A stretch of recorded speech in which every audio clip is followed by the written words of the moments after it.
कृष्ण हरे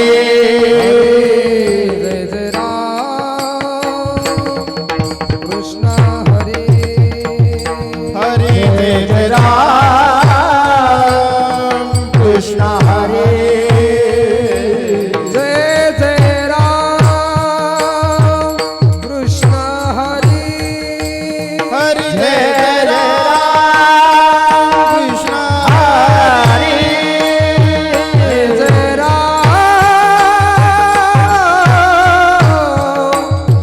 कृष्ण हरे जय राम कृष्ण हरे जय जय राम कृष्ण कृष्ण हरे जय जय राम कृष्ण हरे हरे जय जय राम कृष्ण हरे जय राम कृष्ण हरे जय जय राम कृष्ण हरे कृष्ण हरे जय राम कृष्ण हरे कृष्ण जय जय राम कृष्ण हरे जय राम कृष्ण हरे जय जय राम कृष्ण हरे जय जय राम कृष्ण हरे जय जय राम रूप पाहता लोचने लोचने रूप पाहता लोचने रूप पाहता लोचने लोचने रूप पाहता लोचने रूप पाहता लोचने रूप पाहता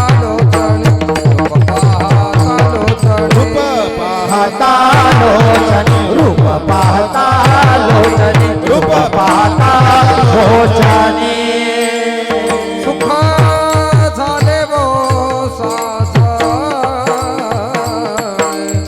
सुख झाले वो साजणे साजणे हा विठ्ठल बरवा बरवा हा विठ्ठल बरवा सुख झाले हो साजने सुख झाले हो साजने साजने हा विठ्ठल बरवा बरवा हा विठ्ठल बरवा हा माधव बरवा माधव बरवा हा विठ्ठल बरवा बरवा हा विठ्ठल बरवा हे तो हा माधव बरवा माधव बरवा तो हा विठ्ठल बरवा तो हा विठ्ठल बरवा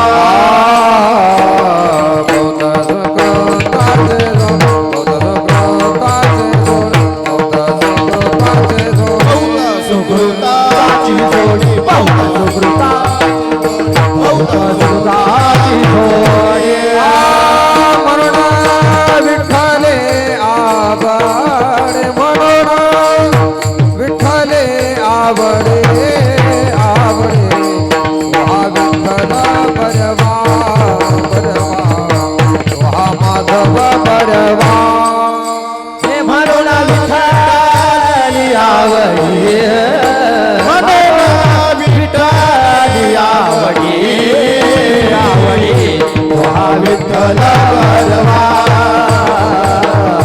तो हा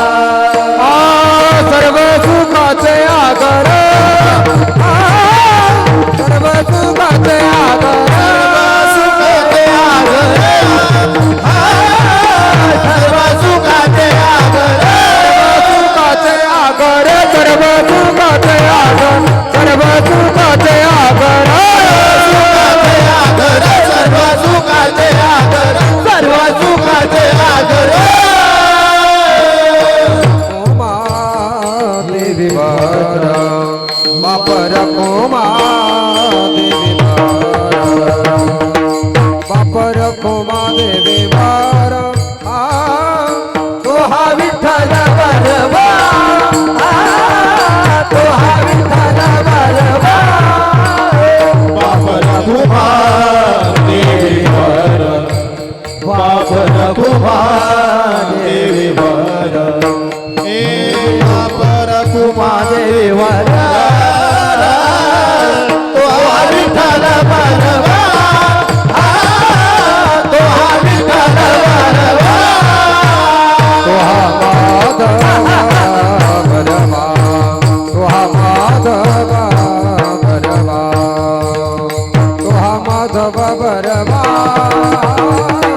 तो विठ्ठल बरवा विठ्ठल बरवा विठ्ठल बरवा तो माधव बरवा तो माधव बरवा तो माधव बरवा तो विठ्ठल बरवा विठ्ठल बरवा विठ्ठल बरवा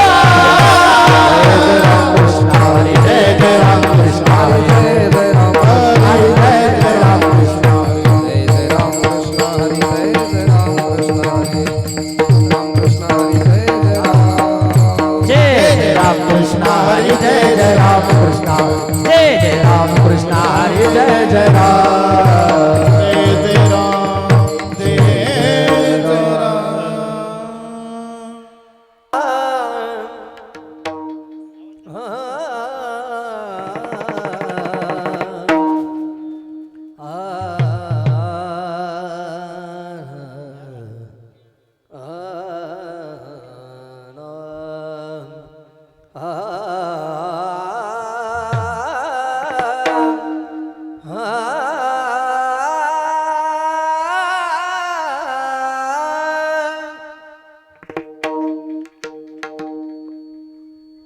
आम्ही जातो तुम्ही कृपा सुद्यावी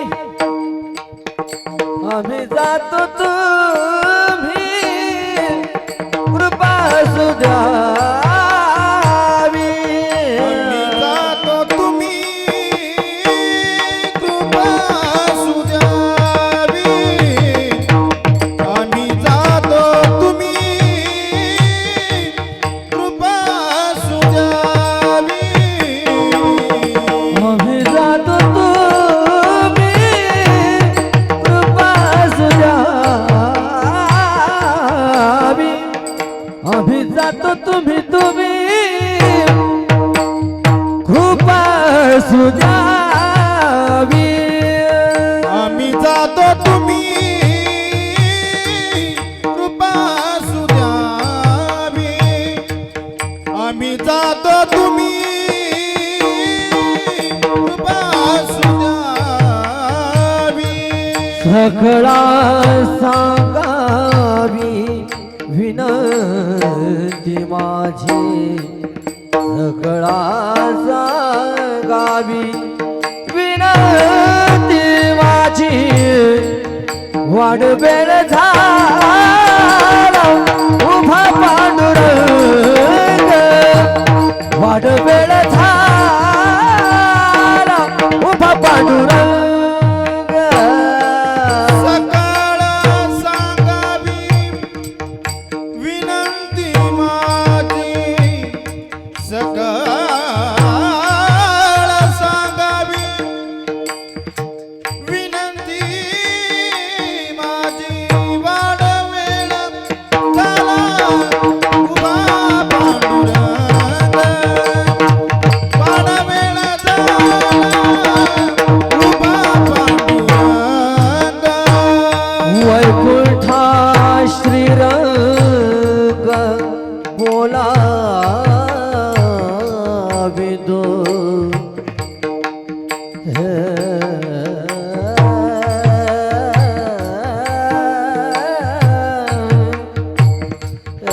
वैकुंठा वैकुंठा श्रीरंग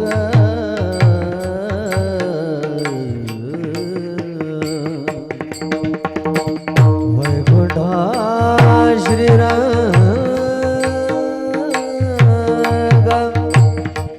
बोला तो हरी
बोलवितो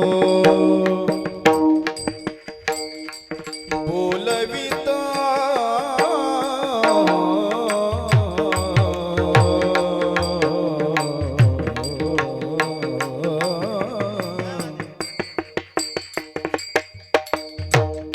वैकुंठ श्रीरंग वैकुंठ श्रीरंग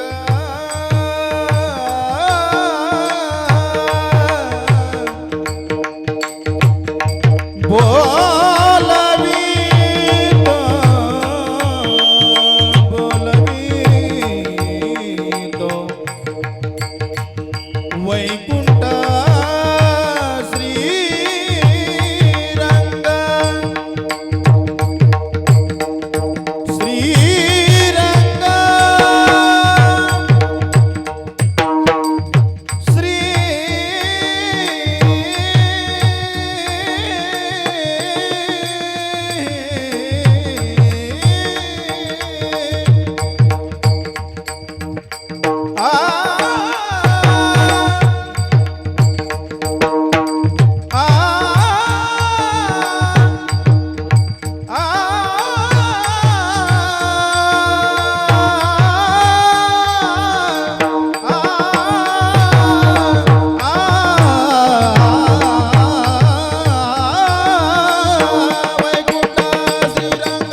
वैकुंठ श्रीरंग वैकुंठ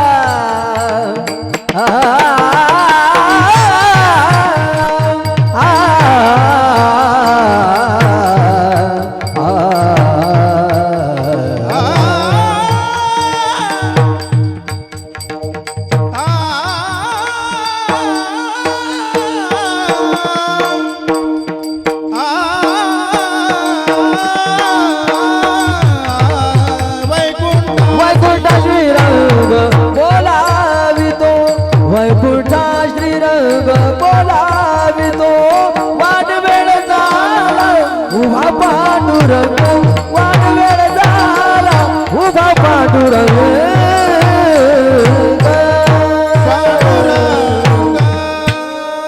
विठ्ठला विठ्ठला विठ्ठला विठ्ठला विठ्ठला विठ्ठला विठ्ठला विठ्ठला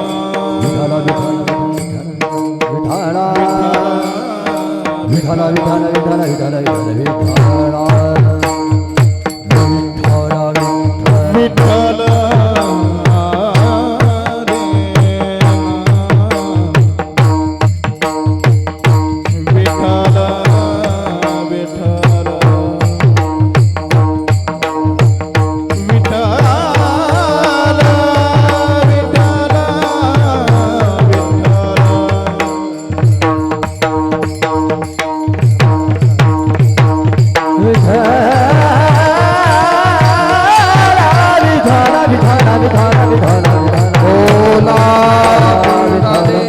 विठ्ठल विठ्ठल श्री ज्ञानदेव तुकाराम सद्गुरु गंगागिरी महाराज की गुरुवर्य नारायण गिरी महाराज की विठ्ठला विठ्ठला विठ्ठला विठ्ठला विठ्ठला विठ्ठला विठ्ठला बोला कुंडली बोला विठ्ठल श्री ज्ञानदेव देव तुकाराम पंढरीनाथ भगवान की जय ज्ञानेश्वर महाराज की जय गुरु तुकाराम महाराज की जय ब्रह्म एकनाथ महाराज की जय गिरी महाराज की जय नारायणगिरी महाराज की जय जनार्दन स्वामी महाराज की जय स्वामी महाराज की जय महाराज की जय रामचंद्र भगवान की जय कृष्ण भगवान की जय स्वतः हनुमान की जय छत्रपति शिवाजी महाराज की जय परमवीर स्वामी महाराज की जय भाई सब संतन की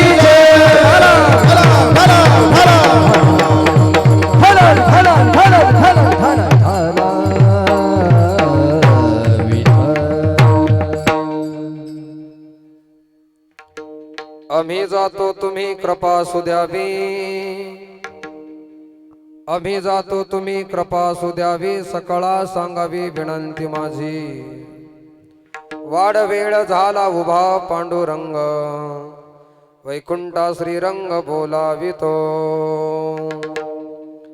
अंतकाळे वेठो आमासी पावर, कुडे सहित झाला गुप्त तुका. वाडवेळ झाला उभा पांडुरंग, वैकुंठा श्रीरंग बोलावे तो पंढरीचा देवराया. पंढरीच्या देवराया,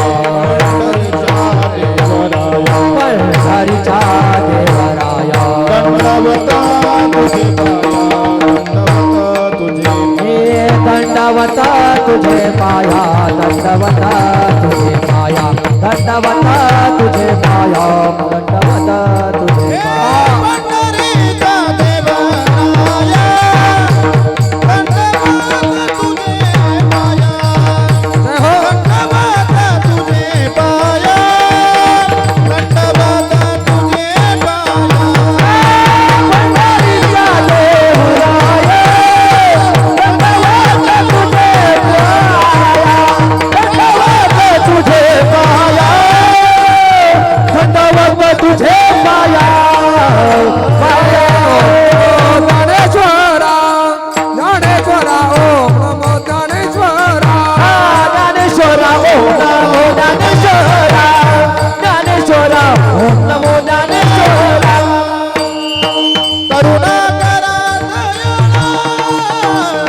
करुणा करा दयाळा, तुमचा अनुग्रह लागलो, तुमचा अनुग्रह लागलो.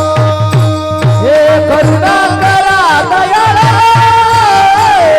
करुणा करा दयाळा, तुमचा अनुग्रह लाभलो. हो पावन झालो चाला चाली. तुकाराम तुकाराम तुकाराम तुकाराम. तुकाराम तुकाराम,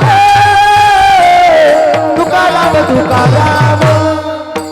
नाम घेता कापेयाम, नाम घेता कापेयाम. नाम घेता कापेयाम, जे गेला पुरुषार्थ, नाम पुरुषार्थ. गंगा विशुद्धं नितपाद स्पर्शं, सरोवेष्टितं चुंबितं पुण्यस्थानं. सराले स्थितं तं समाधिस्थमूर्तिं, नमामि गंगागिरियोगिराजं. तपोज्ञानवैराग्यभक्तिस्वरूपं, सदालङ्कृतं साधुसन्न्यासयोगं.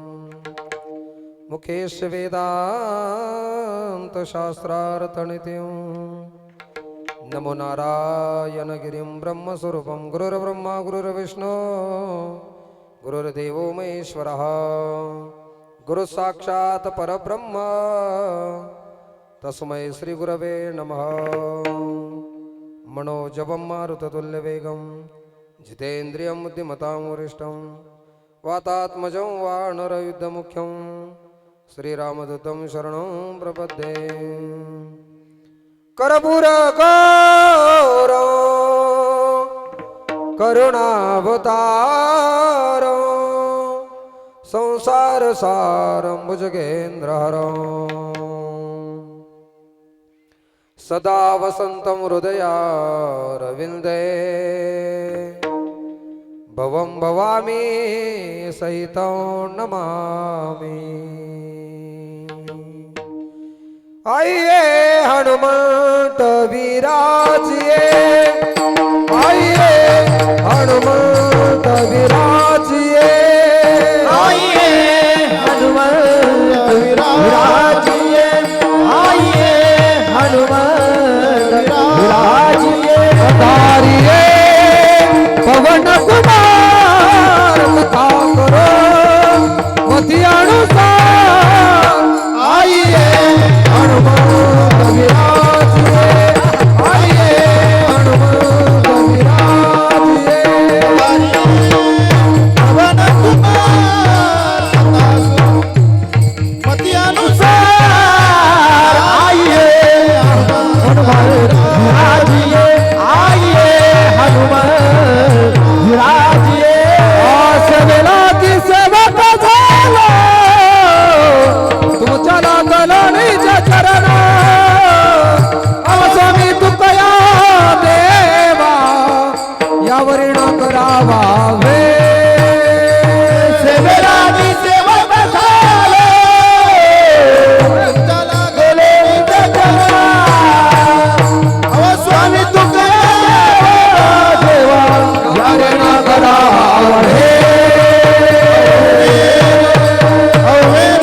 तुमच्या गावातले गारखड्याची तांगे राहते का तांगे तांगेला कशी बैल लागत कसला आहेत भाऊ विठाल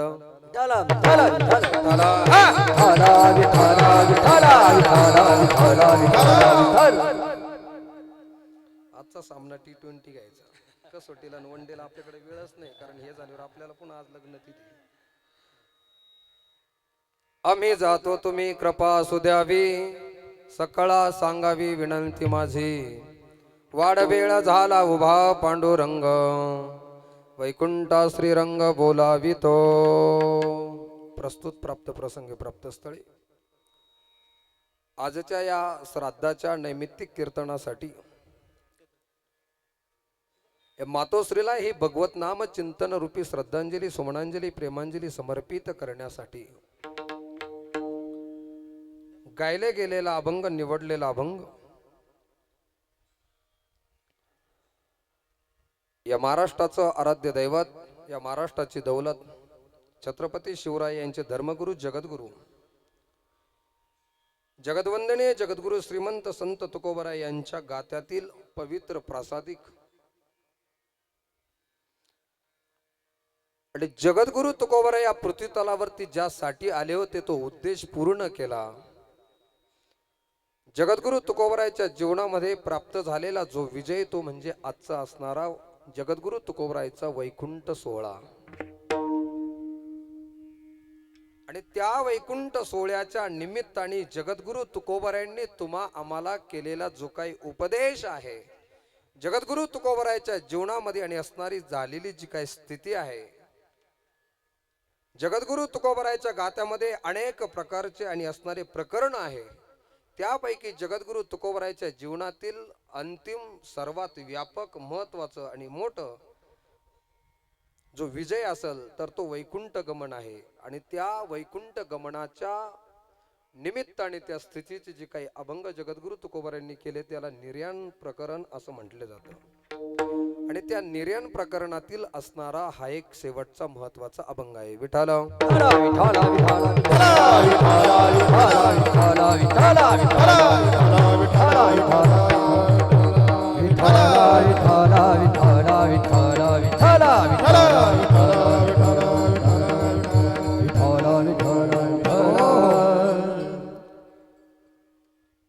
ज्या निमित्ताने आपण या धर्म मंडपामध्ये आपण सर्वांच्या पवित्र उपस्थितीने हा कार्यक्रम आपण या ठिकाणी साकारतो हे ते निमित्त आहे या ठोंबरे परिवारातील एक मायेचा सागर कैलासवासी गंगा भागीरथी केशरबाई अर्थात नानी केशरबाई रावजी पाटील ठोंबरे या पूज्य मातोश्रींला या इहलोकाची यात्रा संपून आज 1 वर्ष पूर्ण होत आहे आणि म्हणून भारतीय हिंदू सनातन संस्कृतीमध्ये शेवटचा पिंडदानाचा विधी जो केला जातो त्याला श्राद्ध असं म्हटलं जातं त्या श्राद्धाच्या निमित्ताने आणि असणारं आपण या ठिकाणी उपस्थित आहोत त्यांचं श्राद्ध करणारे त्यांचे मूल आहेत श्रीयुत आमचे परमार्थ स्नेही अशोक रावजी पाटील ठोंबरे त्याचप्रमाणे श्रीयुत रामकिसन रावजी पाटील ठोंबरे आणि मुलगी आहे सौ कमल मंगेश पाटील नवले खोपडीकर असा असणारा हा ठोंबरे पाटील परिवार त्याचप्रमाणे नवले पाटील परिवार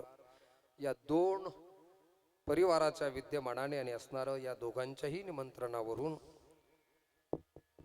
आपण सर्व वेगवेगळ्या क्षेत्रातील मान्यवर आपले सर्वांच्या आणि असणारी पवित्र उपस्थितीने या ठिकाणी उपस्थित आहोत प्राप्त वेळेमध्ये आपल्याला भगवत नामचिंतन रूपी आणि असणारी हे वाक्पुष्प या मातोश्रींना अर्थात नानीला ही श्रद्धांजली सुमनांजली प्रेमांजली म्हणून समर्पित करायची आहे कीर्तनासाठी उपस्थित सर्व आपण गुणीजन महाराज मंडळी अधिकार संपन्न सर्व टाळकरी बांधव ज्यामध्ये विशेष ज्यांची उपस्थित आहे आपल्याच परिसरातील भूषण महाराष्ट्रातील एक नवोदित चांगल्या प्रकारचे कीर्तनकार श्री हरिभक्त परायण गणेशजी महाराज तुपे आहे त्याचप्रमाणे सुंदर मला वाटतं शिवरंजनीच्या त्या स्वरांनी वातावरणच बदलून टाकलं असे सुंदर आणि असणारे स्वर सरस्वती माता ज्यांना प्रसन्न आहे खऱ्या अर्थाने ते ब्रह्मलीन सद्गुरू श्री नारायणगिरीजी महाराजांचीच आणि असणारे त्या संपूर्ण नवले पाटील परिवारावरती असणारी कृपा आणि ब्रह्मलीन स्वानंद सुखनिवासी सद्गुरू श्री नारायणगिरीजी महाराजांचाच कृपेचा प्रसाद म्हणून आणि असणारे निलेश महाराज या ठिकाणी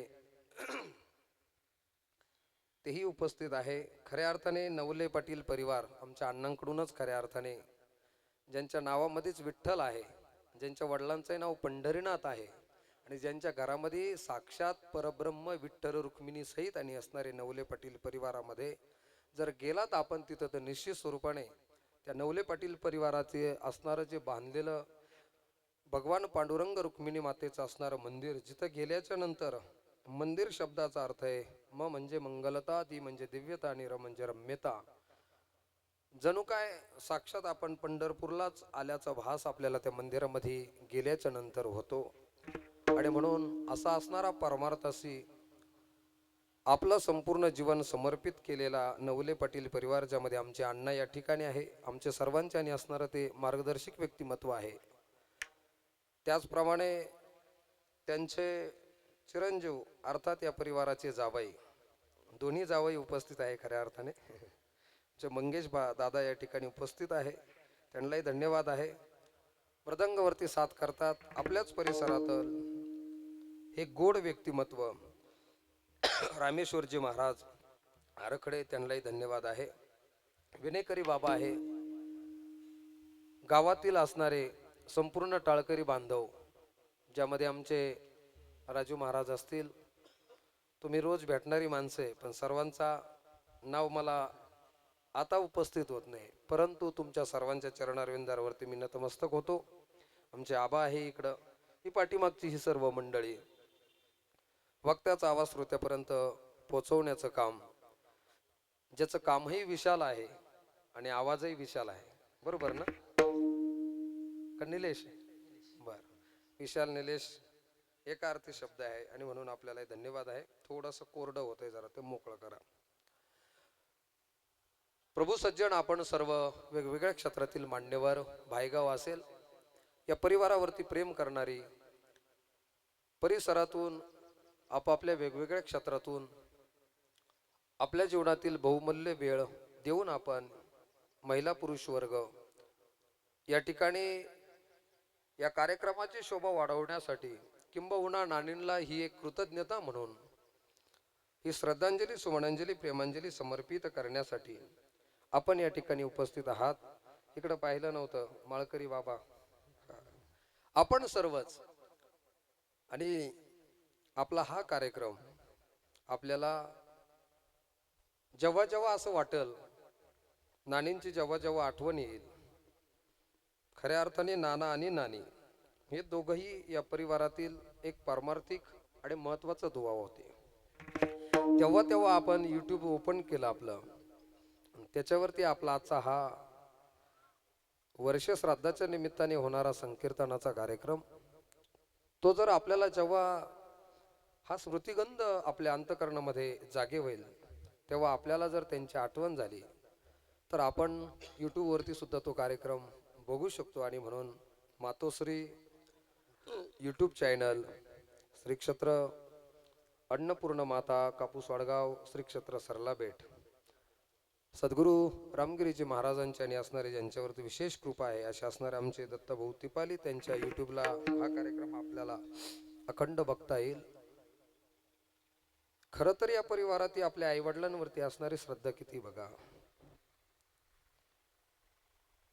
टाळकरी मंडळी आहे, गुणीजन महाराज मंडळी तर आहेच, पावणे मंडळी आहेच, परंतु पुन्हाही आपल्याला जेव्हा जेव्हा आणि असणारं नानींची आठवण येईल तेव्हा आपल्याला हे कीर्तन बघता येईल. म्हणून ज्यांनी YouTube चॅनल ते सुद्धा या ठिकाणी अवेलेबल केलं.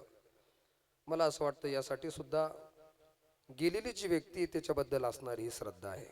माझ्याकडे लक्ष असू द्या सगळ्यांचं. आपल्याला 12:30ला थांबवायचं आहे बरोबर, कारण आज लग्न तिथी आहे, सर्वांनाच शुभ कार्यासाठी जायचं आहे.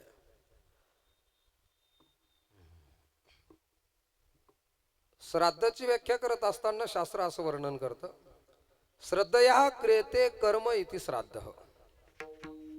आपल्यातून गेलेली जी व्यक्ती आहे त्याच्या तृप्ततेच्या उद्देशाने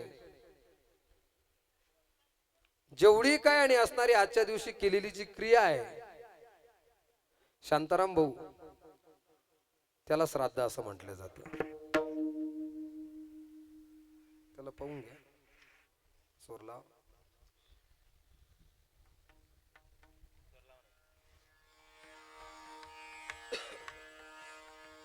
पण ते आपली आई असेल, वडील असेल, आपल्यातून गेल्याच्या नंतर पहिला जो विधी होतो तो आहे दशक्रिया विधी. ज्या दिवशी ब्राह्मण देवता मंत्रोपचाराच्या आणि आपल्या कर्मातून आपल्या आई असेल, वडील असेल, किंबहुना बंधू असेल, जे कोणी नातं असेल, त्यांना एकाच वेळेस 10 पिंड दान करतो. कारण रोज व्यक्ती गेल्याच्या नंतर रोज एक पिंड दान केला पाहिजे. पण आपल्याकडून ते होत नाही, म्हणून आपण 10व्याच्या दिवशी 10 पिंड दान करतो.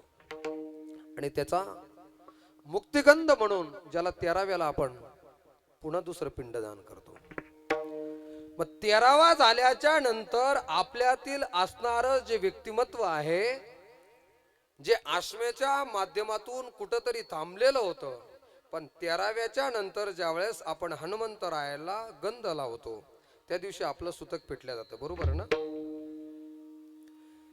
आपलंही सुतक पेटल्या जातं आणि आपल्यातून गेलेली जी व्यक्ती आहे ती अंश रूपाने तिची सुद्धा योनी बदलल्या जाते. मग तो पितर योनीला जाण्यासाठी तयार होतो. तिथून पुढे त्याला लागणारा जो काळ आहे जगण्यासाठी, तो 15 दिवसाची रात्र आणि 15 दिवसाचा दिवस आपल्या दृष्टीने 1 महिना होतो, पण पितरांच्या दृष्टीने 1 दिवस होतो. म्हणून आपण महिने साजरे करतो. बरोबर अण्णा? मग तुमच्या आमच्या दृष्टीने आपण महिने साजरे करतो, पण पितराच्या दृष्टीने तो दिवसच साजरा होतो. का करायचं हे? कारण आपल्याला कीर्तन झाल्याच्या नंतर भोजन प्रसाद आहे, हा प्रसाद घेतल्याच्या नंतर आता किती दिवस भूक लागणार नाही? ऐकताय तुम्ही माझं? आवाज येतो तुमच्यापर्यंत? मग मी तुम्हाला प्रश्न विचारतोय का आज जेवण केल्याच्या नंतर किती दिवसानंतर पुन्हा आपल्याला जेवावं लागेल? जागेन तुम्ही सगळे? बोला ना. मग संध्याकाळी जेवावं लागेल ना? मग तशी या शरीराची जी मर्यादा आहे, आम्हाला जसं पुन्हा एखादा म्हणत असेल योग्यासारखं माझं दिवसातून एकदाच जेवण आहे, मी दुसऱ्या दिवशीच पुन्हा जेवतो, ठीक आहे, हरकत नाही, पण दुसऱ्या दिवशी तरी, याचा अर्थ 24 तासातून आपल्याला एकदा तरी जेवण प्रसाद. मग जसं आपल्याला रोज एकदा का होईना जेवण लागतं, तसं आपल्यातून गेलेली व्यक्ती ती आपलीच आहे, फक्त आता ती पितर योनीला गेली आणि त्याचंच आपण हे सर्व खातोय. म्हणून तो संतुष्ट राहावा याच्यासाठी आपण महिने साजरे करतो. पितरांच्या दृष्टीने तो 1 दिवस आहे, ये लोकांच्या दृष्टीने तो महिना होतो. असं करता करता ज्यावेळेस 12 महिने होतात आणि श्राद्धाच्या दिवशी त्याने त्याच्या जीवनामध्ये केलेलं काही पुण्य आणि ऊर्ध्व दिशेला जात असताना, अर्थात दिव्य लोकांकडे जात असताना जर थोडंफार काही बहु कमी पडत असेल, तर आजच्या दिवशी जेवढी काही क्रिया केली जाते त्याच्यातून होणारं जे काही पुण्य आहे ते त्यांच्या चरणकमलावरती त्यांना संतुष्ट होण्यासाठी समर्पित करायचं. याच्या माध्यमातून ते दिव्य लोकाला प्राप्त होतात. 13 दिवस आश्रमाच्या माध्यमातून तुमच्या आमच्या मध्ये राहिलेले आहे, ते बघत राहतात कोण काय करतं, कोण काय करतं. 13व्याच्या नंतर त्याची योनी चेंज होती, त्याचं खानपान, आहार विहार सगळा चेंज होतो, तो पितर योनीला जाण्यासाठी तयार होतो. 12 महिने तुमच्या आमच्या दृष्टीने, आणि 12 महिने झाल्याच्या नंतर जे आपण श्राद्ध करतो, शेवटचं त्याचा आणि असणारा विधी करतो, त्याला श्राद्ध असं म्हटलं जातं. आणि त्या श्राद्धाच्या नंतर त्याची योनी चेंज होती, त्याचा काळ वेळ चेंज होतो, त्याचा आहार विहार चेंज होतो. श्राद्धाच्या नंतर त्याला लागणारा जो जगण्यासाठी संधी काळ आहे हा 1 वर्षाचा असतो. ये लोकांच्या दृष्टीने म्हणजे आपल्या दृष्टीने त्याला आयन, दक्षिणायन आणि उत्तरायण. आता काय चालू आहे? उत्तरायण. उत्तरायण हे दिव्य लोकांच्या दृष्टीने दिवस आहे दक्षिणायन ही त्यांच्या दृष्टीने रात्र आहे. जसं या लोकांमध्ये जगण्यासाठी आम्हाला 12 तासाची रात्र आहे आणि 12 तासाचा दिवस आहे, तसं दिव्य लोकांमध्ये 6 महिन्याची रात्र असते आणि 6 महिन्याचा दिवस असतो. त्याला दक्षिणायन आणि उत्तरायण म्हटले जाते. भाग्य आहे नाणींचं, त्या आता दिव्य लोकांमध्ये आणि असणारा त्यांना देह ठेवायला मिळाला. मला निलेश महाराजांनी सांगितलं का ह्या मातेचा असणारा दसक्रिया विधी सुद्धा हा जगद्गुरु तुकोबरायच्या बीजेच्या दिवशीच आला होता, बरोबर का? आणि त्यांचं श्राद्ध सुद्धा पुन्हा बीजेच्या दिवशी. आणि आज काय घडलेलं आहे या पृथ्वी तलावरती? साक्षात पंढरीश पांडुरंग परमात्मा वैकुंठावरून जगद्गुरु तुकोबरायला नेण्यासाठी दशमीलाच या पृथ्वी तलावरती आलेला आहे. म्हणून आजही जगद्गुरु तुकाराम महाराज विद्यार्थी आश्रम शिरूरला गेलो तर 8 दिवसाचा सप्ताह चालू आहे, ज्याचा आज काला आहे, ज्याचं वैकुंठ गमन आज आहे. आणि म्हणून ज्या अर्थी पांडुरंग परमात्मा वैकुंठावरून जगद्गुरु तुकोबरायला नेण्यासाठी पृथ्वी तलावरती येतोय आणि ही माता त्या दिवशी आपला देह ठेवतीये, याचा अर्थ निसंकोचपणे ती माता इकडं तिकडं कुठंच गेली नाही. ती पांडुरंग परमात्म्याकडं त्याच्या चरण कमलावरतीच आणि असणारी विलीन झाली. ज्ञानदेव म्हणे ज्योतीची निज ज्योती आणि तीही उभी मूर्ती विठेवर. जसं पंढरपूरला पांडुरंग परमात्म्याच्या चरणकमलावरती अनेक भक्तांनी आपली ज्योत ही परमात्म्यामध्ये विलीन केलेली आहे. जी कानोपात्रा होती ना, आपण पंढरपूरला जर गेलो आपल्याला डायरेक्ट परमात्म्याचं दर्शन घ्यायची परमिशनच नाहीये. पंढरपुरातला विधी आहे चंद्रभागे स्नान विधी तो हरिकथा सकळ चित्ता समाधान. अगोदर चंद्रभागेचं स्नान आहे, मग गोपालपुऱ्यापासून बारीला लागायचं आणि मग सरकत सरकत श्री विठ्ठल म्हणत म्हणत यायचं. आणि आल्याच्या नंतर सुद्धा डायरेक्ट गाभाऱ्यामध्ये तुम्हाला प्रवेश नाही, तर त्या अगोदर कानोपात्रेचं तुम्हाला दर्शन घ्यावं लागतं. गेलात ना पंढरपूरला? मग एखादा म्हणेल का हो कानोपात्र अजून आम्हाला भेटलीच नाही. आता ती व्यक्ती रूपाने किंवा कुठल्या मूर्ती रूपाने नाहीये. ज्या मंदिरामध्ये बारी सोडून आपण जातो आणि ज्या कानोपात्रेने आपला देह हा भगवंताच्या ज्योतीमध्ये विलीन केला, त्या जागेवरती तिथे एक वृक्ष लावलेला आहे आणि तो वृक्ष अजून तसाच आहे. त्या वृक्षाला आपण हे मस्तक नतमस्तक करतोय, कारण त्या कानोपात्रेने आपली स्वतःची ज्योत ही परमात्म्याच्या ज्योतीमध्ये विलीन केलेली आहे. कारण तिला ज्ञानोबरायांची भेट झाली, त्यामुळं संतांच्या भेटीचे हे सामर्थ्य आहे. असो, आणि म्हणून या मातोश्री जगद्गुरु तुकोबरायच्या बीजेच्या दिवशी अर्थात वैकुंठ गमनाच्या दिवशी या मातेचा हा श्राद्धाचा विधी आला आणि दसक्रिया विधी सुद्धा याच दिवशी आला होता. याचा अर्थ ही माता निश्चित स्वरूपाने जसं जगद्गुरु तुकोबराय आपलं सदैव वैकुंठ गमन तुकोबरायांनी केलं, तसं या मातेने सुद्धा आपली ही ज्योत या परमात्म्याच्या ज्योतीमध्ये निश्चित स्वरूपाने विलीन केली, अशी भावना ठेवायला काहीच हरकत नाही. विठ्ठल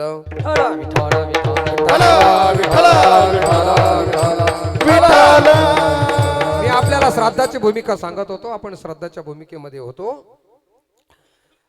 आणि म्हणून श्राद्धाच्या दिवशी लागणाऱ्या त्या व्यक्तीला जो काळ आहे, जे भोजन प्रसाद आहे, जगण्यासाठी लागणार आणि असणारी वेळ आहे, हे सर्व बदलल्या जातं. मग जसं 6 महिन्याची रात्र आणि 6 महिन्याचा दिवस मिळून दिव्य लोकांमधला एक दिवस होतो, तुमच्या आमच्या दृष्टीने 1 वर्ष होतो. म्हणून आपण त्यांची कृतज्ञता म्हणून आज त्यांचं पिंडदान विधी करतो. आणि याला शास्त्राचा आधार आहे, कारण ज्या क्षणाला प्रकृती आणि पुरुष दोघं एकत्रित येतात आणि या जगताची उत्पत्ती करतात, त्याला गर्भधान संस्कार म्हटलं जातं. त्या गर्भधान संस्कार हा पहिला त्या जीवावरती संस्कार होतो. तर श्रद्धा या क्रियते कर्म इति श्राद्ध इथपर्यंत उस्तर हे 16 म्हणजे 16 संस्कार केले जातात. आणि त्याच्यापैकी असणारा हा 16वा संस्कार आहे. तिथे तुम्ही जे बघतात ना, ते सुद्धा संस्काराचाच एक प्रकार आहे, पण त्याच्यासाठी त्याला संस्कार लागतात. एक ध्यानात घ्या, माणसाचं जीवन बाल्यकाल हा संस्काराने शोभून दिसतो, तरुणपण हे त्यागाने शोभून दिसतं आणि म्हातारपण हे भजनाने शोभून दिसतं. विठाल विठ्ठल विठ्ठल विठ्ठल विठ्ठल विठ्ठल विठ्ठल विठ्ठल विठ्ठल. त्याच्या आई वडिलाला मी धन्यवाद देईल, कारण हे संस्कार याच वयामध्ये होत असतात. आपला गर्भ, आपला मुलगा कसा जन्माला यावा असं जर वाटत असेल तर गर्भधारणा फार महत्वाची आहे. शास्त्र असं सांगतं, दोघांच्या अंतःकरणामध्ये जसा भाव आहे त्यानुसार तो गर्भ ठेवता येतो आणि त्यानंतर पुन्हा 9 महिने 9 दिवस त्याच्यावरती जे काही संस्कार आणि असणार ती माता करेल त्यानुसार आणि असणार तो गर्भ संस्कार होत असतात. माझं जर खोटं वाटत असेल तर जोग महाराज वारकरी शिक्षण संस्थेमध्ये मला वाटतं इयत्ता 9वी मध्ये शिकणारे एक विद्यार्थी आहे. वयाचे 14व आणि शाळेतलं असणारं 9व, इयत्ता 4था आणि त्याचं वय वर्ष आहे 14 वर्ष. आवाज येतो तुम्हाला माझा सर्वांना? मग मला थोडशा माना हलवत चला. नाही तुम्हाला बोलायला जमलं तर नका बोलू, पण केला इशारा जाता जाता असं मानेने इशारा करा. माना हलून हलून दुखल्या तर घरी जाऊन बाम लावा, पण तुमचा इशारा आल्याशिवाय मला दुसरं विचार सुचणार नाही. म्हणून जरा थोडासा मानेने इशारा करत 9वीत तो शिकायला आहे मुलगा.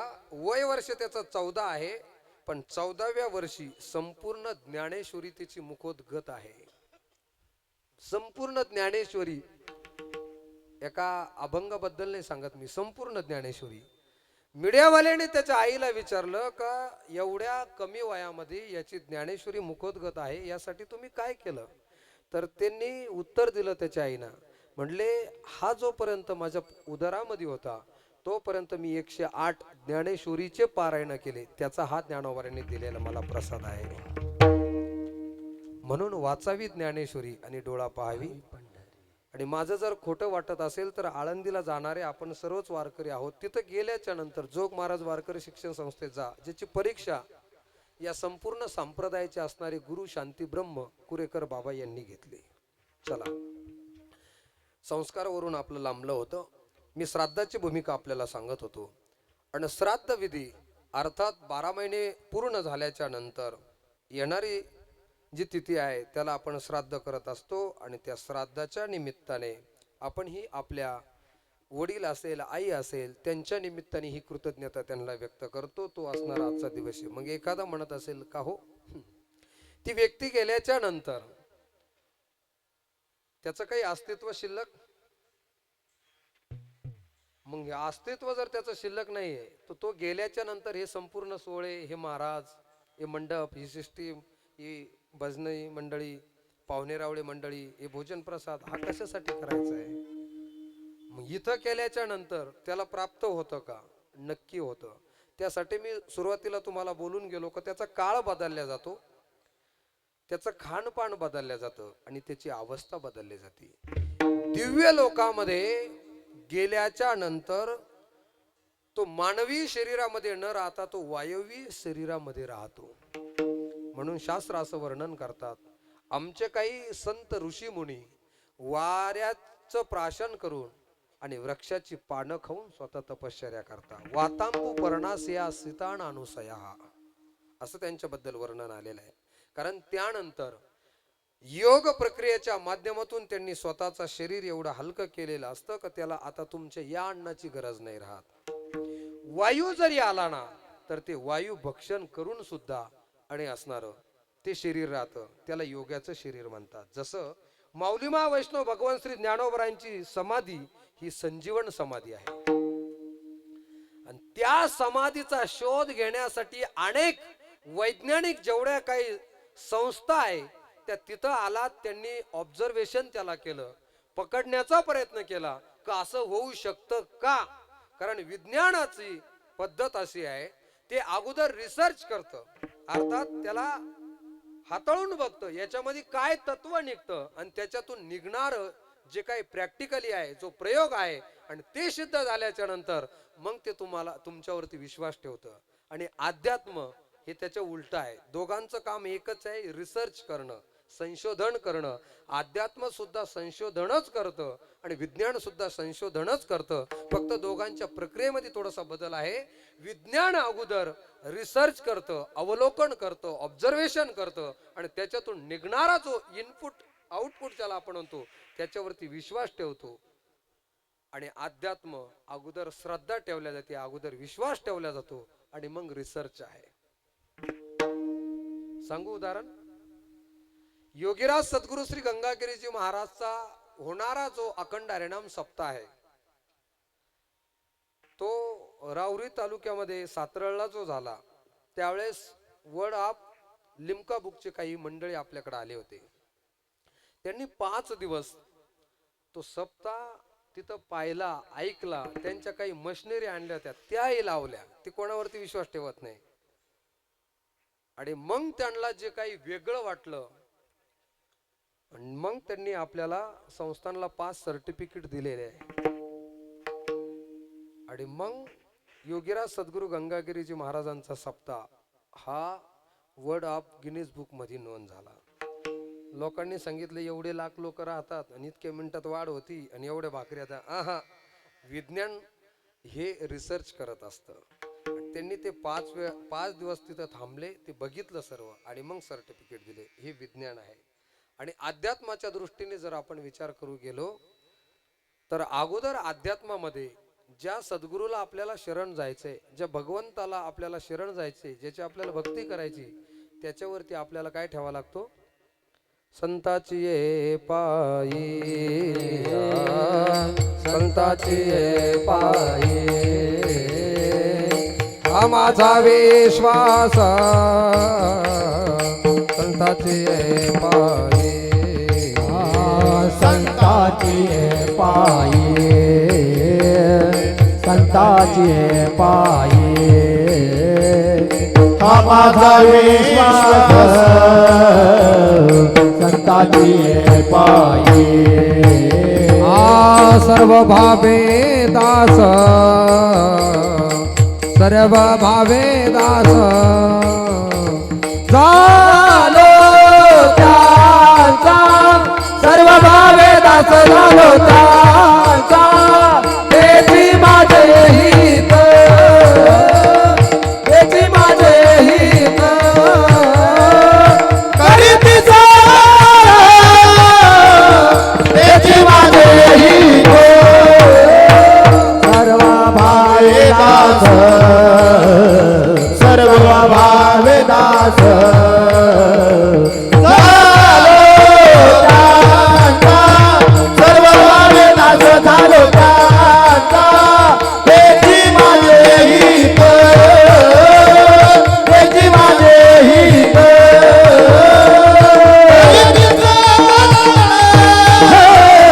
तेची माझे हित,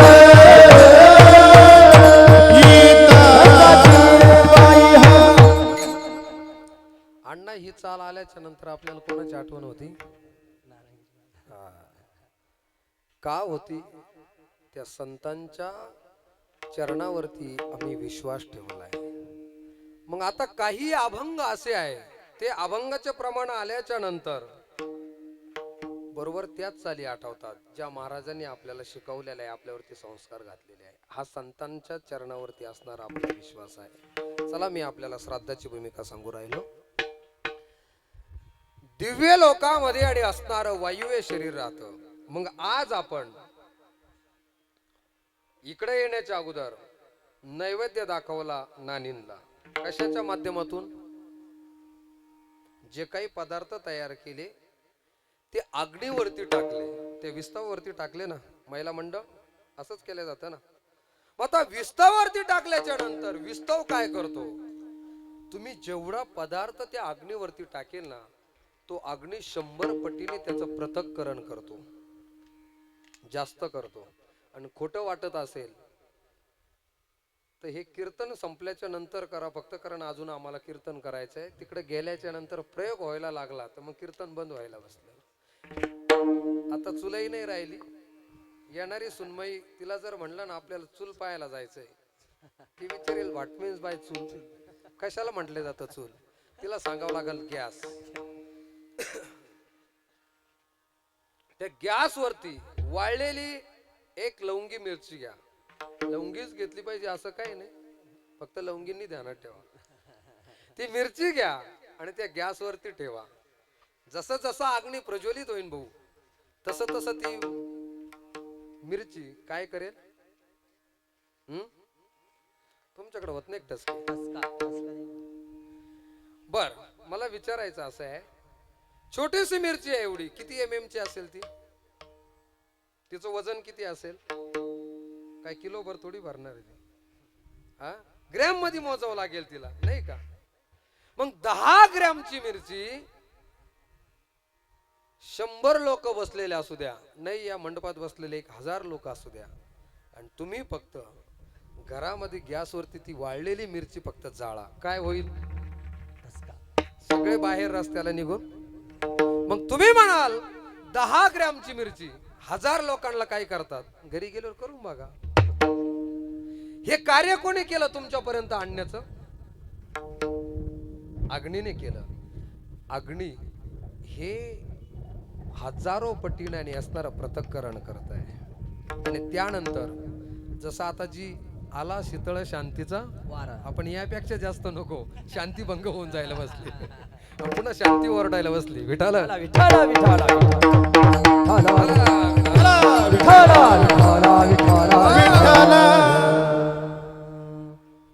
शास्त्र असं सांगतं, अति सर्वत्र वर्जेयत, कोणती गोष्ट जास्त नको, प्रमाणात असावी.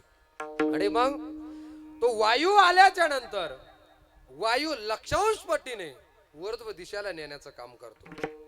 अग्नी पृथक्करण करतं हजारो पटीनं. वायू आल्याच्या नंतर वायू सतत खालची असणारी जमिनीवरली वस्तू ही ऊर्ध्व दिशेला आकाशामध्ये नेत असतं. हे वायूचं कार्य आहे. आणि त्याच्या पाठीमागं जो दाखवलेला तुम्ही नैवेद्य आहे, ज्या अग्नीवरती टाकला, तुमच्या असणाऱ्या ज्या व्यक्तीला आपल्याला द्यायचा आहे त्याच्या प्रती असणाऱ्या तुमच्या अंतःकरणातल्या भावना त्या एवढ्या सेन्सिटिव्ह असतात का त्या भावना तो वायू बरोबर आपली व्यक्ती जिथं आहे तिथपर्यंत पोहोचवण्याचं काम करतो. याला श्राद्ध असं म्हटलं. असो, श्राद्धावरती बोलायचं ठरलं तर आपले 12:30 वाजू शकतात, पण आपला अभंग तसा राहील. आणि म्हणून त्यासाठी करायचंय ते श्राद्ध. आणि का करायचं आहे? ज्ञानोबराय ज्ञानेश्वरीच्या 18व्या अध्यायामध्ये वर्णन करतात, का सोम सूर्य गहणे येऊनी करविती पार्वणे, का माता पितर मरणे अंकित जे दिवस, सकळ तीर्थाची ये धुरे, जी का माता पितरे, तया सेवे सिकीर शरीरे लोणकीचे. एखादा म्हणतो मी गयाला गेलो, एखादा म्हणतो मी काशीला गेलो, एखादा म्हणतो मी हरिद्वारला गेलो. काशीला जाऊन काय काशी केली ही त्यालाच माहिती आहे. पण ती काशीला न जाता जर आम्हाला आमच्या जीवनात जर काशी व्हावी, आणि शास्त्र असं सांगतं मनुष्याने जन्माला आल्याच्या नंतर भगवान शिवजीला भेटण्यासाठी काशी करून आल्याशिवाय मरूच नाही. म्हणून बरीच माणसं मरण्यासाठी काशीला जातात. कारण जर तिथं आपल्याला जर मृत्यू आला तर आपण भगवान शिवरूप होतो, आपण मुक्त तेला प्राप्त होतो, हे शास्त्र सुद्धा सांगतं. पण बरेच मंडळी वर्षानुवर्ष तिथं राहतात. कशासाठी? त्याला मरणान्मुक्ती म्हणतात, ते येण्यासाठी. पण महत्वाचं घरातलं कोणच तरी लग्न निघतं, ते पाप्याचंच पितर राहतं, ते तिथून निघत इकडे येतं, आणि इकडे येता येताच तिची काशी होऊन जाते. तिची काय काशी घडत? तेवढं पुण्य लागण ना काशीला हात ये ठेवण्यासाठी. पण माणसाने जन्माला आल्याच्या नंतर शास्त्र असं सांगतं काशी केल्याशिवाय मरू नये. मग ते आपल्या हातात नाहीये, ज्यांची राहिलेली ती लवकर करून घ्या. पण ज्ञानोबराय सांगतात काशीला जाण्याची आवश्यकता नाही. मग सकळ तीर्थाची धुरे, जे का माता पितरे, तया सेवेसी कीर शरीरे. माया बाप केवळ काशी, तेने नदावे तीर्थासी, तेने नदावे तीर्थासी, तेने नदावे तीर्थासी. माया बाप केवळ काशी,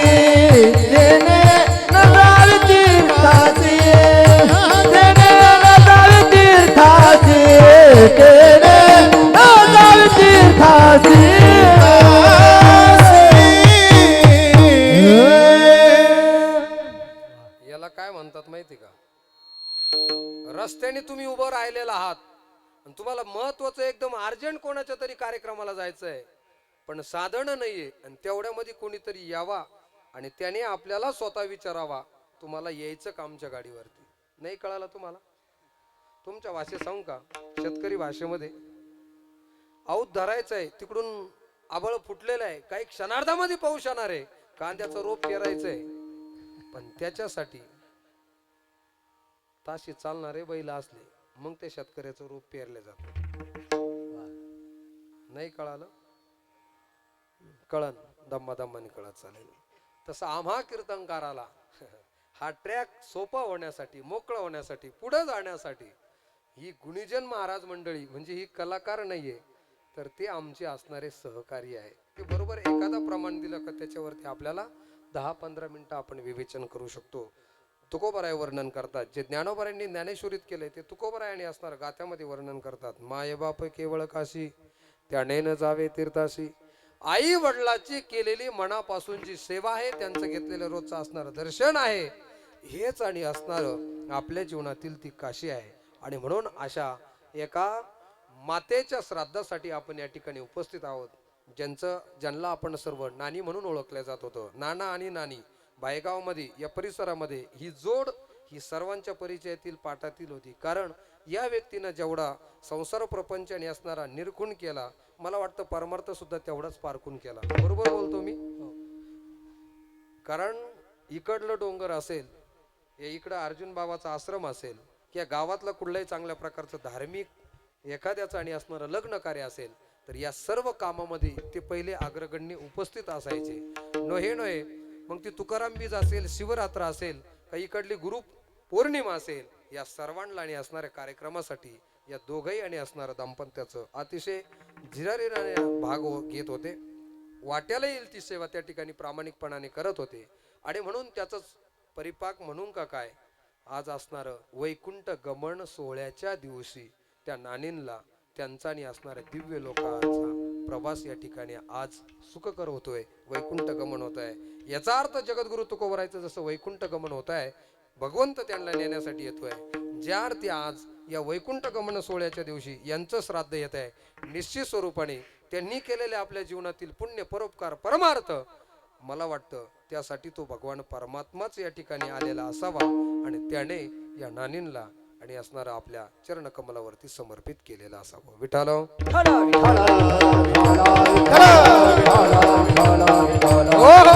आणि म्हणून त्या श्राद्धाच्या कीर्तनाच्या निमित्ताने निवडलेला जो अभंग आहे तो जगद्गुरु तुकोबरायांचा आहे आणि अतिशय महत्वाचा आहे. मी सुरुवातीलाही प्रस्तावनेमध्ये आपल्याला सांगून गेलो की तुकोबरायच्या जीवनामध्ये जसे जसे प्रसंग जगद्गुरु तुकोबरायला आले त्या पद्धतीने आणि असणार जगद्गुरु तुकोबरायांनी अभंग रचना केली. मग ते कदाचित आणि असणारे स्वतःच्या प्रपंचाबद्दल असतील, समाजाबद्दल असेल, संताबद्दल असेल, ईश्वराबद्दल असेल, परमार्थाबद्दल असेल, जसा जसा आणि असणारा जगद्गुरु तुकोबरायच्या जीवनामध्ये प्रसंग येत गेला त्याने जगद्गुरु तुकोबरायांनी अभंग रचना केली. त्याचं नाव आहे गाथा. आणि त्यापैकी शेवटचं महत्वाचं अतिशय आणि असणारं व्यापक प्रकरण जर असेल तर तो शेवटचा आहे निर्वाळीचा आणि असणारा इशारा. जसं घरामध्ये जर एखाद्या व्यक्तीला जर आपला मृत्यू जर कळाला, मृत्यू कळतो बरं का प्रत्येकाला, बाबासाहेब पाटील, 10 वर्षाने जर मृत्यू येणार असेल आपल्याला, तर अध्यात्म शास्त्रामध्ये ज्योतिष शास्त्र हे सर्वात पुढे आहे. आणि ज्याचं ज्योतिष तयार आहे तो 10 वर्षांनी मृत्यू येणार असेल तर तुमची आजच्या शरीराची काय रचना आहे हे आज सांगू शकतो. वर्षाने मृत्यू येणार असेल तर आज काय लक्षण आहे ते सांगू शकतो. महिन्याने मृत्यू येणार असेल तर जीवाची आज काय लक्षण ते सांगतो. नाही उद्या मृत्यू येणार असेल तर आज तो सांगू का, तुम्हाला सांगू का? हा नको. कारण ज्यांना आपला स्वतःचा मृत्यू कळाला त्यांनी मृत्यू पाशाच्या बाजूला होण्यासाठी केलेले जे प्रयत्न आहे ते निरर्थक ठरले आणि स्वतः पस्ताव्यालाच कारणीभूत व्हावं लागलं. ध्यानात घ्या, आपल्या समोर 2 राजे ठेवितो. बायगाव मधल्या लगेच बोलणार नाही, कारण मला आपली शिव एकच आहे ना, आपण बांधतो भाऊ. 2 राजे होते, एक कंस होता. तुमच्या गावात आहे का कंस? हसला बी ते इथल्याबद्दल नाही सांगत. आणि एक ज्याची 7 दिवसाच्या नंतर मुक्ती झाली त्याचं काय नाव होतं? हा, नाही माहिती. दोघांनाही आपला मृत्यू कळाला होता. हा, परीक्षित राजा. पण कंसाने असा विचार केला, अरे मी राजा आहे, सत्ता आहे, संपत्ती, प्रतिष्ठा आहे, मानमान्यता आहे, सौंदर्य, औदार्य, माझ्याकडे काय कमी आहे? आणि एक ध्यानात घ्या, आजच्या कीर्तनातलं काही नाही लक्षात राहिलं तर याच्या पुढलं जे वाक्य हे आपल्या हृदयावरती कोरून ठेवा. आपल्याकडून अनर्थ त्यावेळेसच घडतात. तुका म्हणे इह लोकीच्या व्यवहारे आणि नका डोळे दुरे. ज्यावेळेस सत्ता आहे, संपत्ती आहे, राजवैभव आहे, प्रतिष्ठा आहे, तारुण्य आहे, त्याच वेळेस माणसाचा पाय घसरत राहतो. तसं कंसाने विचार केला, माझ्याकडे काय कमी, मी काय करू नाही शकणार म्हणले. 8व्या दिवशी जरी माझा मृत्यू असेल तरी परंतु 7 दिवसांनी असणारे मला अजून माझ्या ताब्यात. आणि राजा परीक्षितीला सुद्धा कळालं होतं का 7 दिवसाच्या नंतर आपला मृत्यू. आणि मंडपात बसलेले जेवढे आहे ना, तुम्हाला सगळ्यांना सांगतो मी नारदाच्या गादीवरून, तुम्ही सुद्धा 7 दिवसातच मरणार. लोक म्हणतील बरं झालं भाऊ, आतापर्यंत चांगला बोलत होता, आता काय झालं याला नेमकं? बरं रे बरं, तुझे कीर्तन ठेवा, मी तू आमच्या मरणाची वाट पाहतो. खूप तुझ्या अंतकरणातली भावना कळली रे भाऊ. याचा अर्थ तुम्ही आम्ही संपूर्ण परीक्षितीच आहोत. तुमचा आमचा सर्वांचा मृत्यू. आणि तुम्हाला काय वाटतं, मी तुम्हाला सांगतो म्हणजे मी त्याच्यातून सुटणार थोडी आहे. आता समजा कीर्तन संपलं आणि माझ्या निविदा जर निघलेल्या असल्या कुठून, यमराजाकडून, कीर्तन होस्तर तो येत नाही. कारण भजनात, कीर्तनात, प्रवचनात, सत्संगामध्ये राजूभाऊ जेवढा काळ जातो ना, यमाला नाही, यमाच्या बापाला सुद्धा मोजण्याची भगवंतांनी परवानगी दिलेली नाही. त्यामुळं भजनी माणसांनी किंवा कीर्तनकारांनी किंवा श्रोत्यांनी तुम्ही या मंडपात जोपर्यंत आहे तोपर्यंत तुम्हाला काळ येणार नाही. सदा काळ गणना करी आयुष्याची, सदा काळ गणना करी आयुष्याची, कथेच्या वेळेची आज्ञा नाही, कथेच्या वेळेची आज्ञा नाही. सदा काळ करी आयुष्याचे, सदा काळ करी आयुष्याचे, कथेच्या वेळेची आज्ञा नाही, कथेच्या वेळेची आज्ञा आज्ञा नाही. त्यांच्यासाठी एकदा टाळी वाजवा. हे बघा, प्रत्येकाची एक शोभा ठरलेली असते. शोभा नावाची मुलीबद्दल नाही सांगत मी, तुमच्याने आम्ही बरा दिसतो असं. हा, बगीचा की शोभा माली से, बगीचा की शोभा माली से, चाय की शोभा प्याली से, चाय की शोभा प्याली से, भोजन की शोभा थाली से, और कीर्तन की शोभा टाली से. तुमची एक टाळी दिली ना, आता किती महत्वाचं प्रमाण दिलं त्यांनी. काय प्रमाण होतं? सदा काळ गणना करी आयुष्याची. प्रत्येक क्षणाक्षणाला तो काळ तुम्हा आम्हाला खाण्यासाठी टपलेला आहे, पण कथेच्या वेळेची आज्ञा नाही. कथेच्या वेळेस तुकोबराय सांगतात त्या काळाला आज्ञा. म्हणून सांगितलं या मंडपात तुम्ही जोपर्यंत बसले तोपर्यंत काळ तुम्हाला काही करणार. बिनधास्त राहा, टेन्शन घेऊ नका, एकदम फ्रेश चेहरे ठेवा. आपल्याला 10-15 मिनिटात निरोप घ्यायचा आहे, तोपर्यंत तुम्हाला काळाची मुभा आहे. आणि हे संपल्याच्या नंतर, कीर्तन संपल्याच्या नंतर जर यमराजा माझ्याकडे आला तो विचारेल का, महाराज आता संध्याकाळची डायरी दाखवा किंवा उद्याचं कुठं आहे. हा, काळ न विचारी आळ, काळ न विचारी घाट, तो काहीच विचारित नाही. घडी घडी काळ वाटयाची पाये, घडी घडी काळ वाटयाची पाये,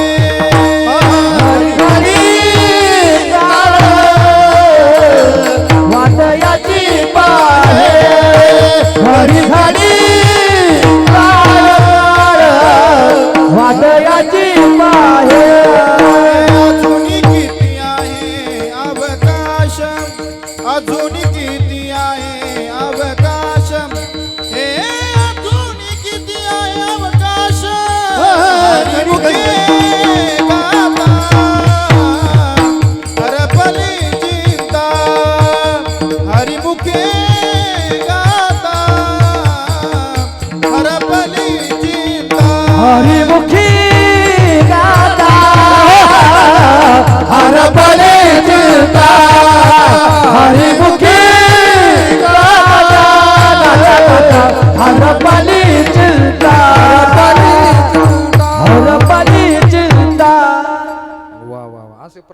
मारा, मी संध्याकाळ कीर्तन करीत राहीन. दादाला आणि त्यांना टेन्शन नाही आलं ना काही. या लग्न आहे बाबा. परिवाराच्या लग्न आहे कार्यक्रमासाठी आपल्या परिसरातीलच पंचायत समितीचे माजी पंचायत समिती सदस्य सुरेशदादा राऊत या ठिकाणी उपस्थित झाले, आपल्याला धन्यवाद आहे. त्याचप्रमाणे विद्यमान पंचायत समिती सदस्य सुनील काका तेही उपस्थित झाले, त्यांनाही धन्यवाद.